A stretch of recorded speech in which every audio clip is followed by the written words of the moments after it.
রহস্য যেন ক্রমশই ঘনীভূত হয়ে চলেছে। দীর্ঘ 20টা বছর কোনো এক রহস্যময় গ্রহণের করাল গ্রাস থেকে মুক্তি পেয়ে হঠাৎ করেই চন্দ্র আজ উদিত হয়েছে কমলিনী আর নূতনের সাজানো আকাশ সংসারে। চিরসখা ধারাবাহিকের দর্শকরা বিভ্রান্ত।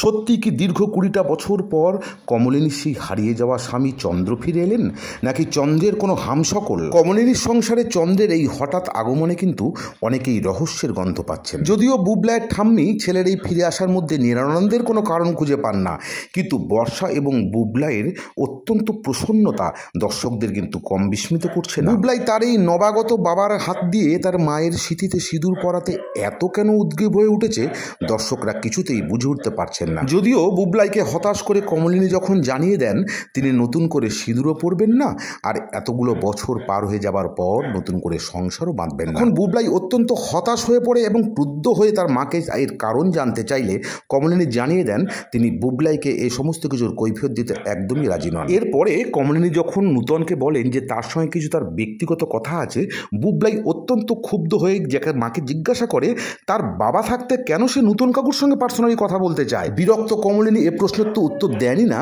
উল্টে চন্দ্র যখন বলেন তিনি কিন্তু এইবার এই সংসারের হাল শক্ত হাতে ধরবেন, কমলিনী কোনো রকম উৎসাহ দেখান না। এদিকে বুবলাইয়ের মামি অত্যন্ত খুশি হলেও বুবলাইয়ের দিদিমা এবং মামা কিন্তু যথেষ্ট সন্দেহ প্রকাশ করেন এই চন্দ্রের ব্যাপারে। এত বছর ধরে সে কোথায় ছিল, কিভাবে ছিল, আর ফিরে এলেও বা কিভাবে, তারা সব কিছু যাচাই বাছাই করে নিতে চান। কিন্তু দর্শকরা এটাও ভালো বুঝতে পারছে এই চন্দ্রকে নিয়ে এত তদন্ত কয়েকজনের মোটেও ভালো লাগছে না।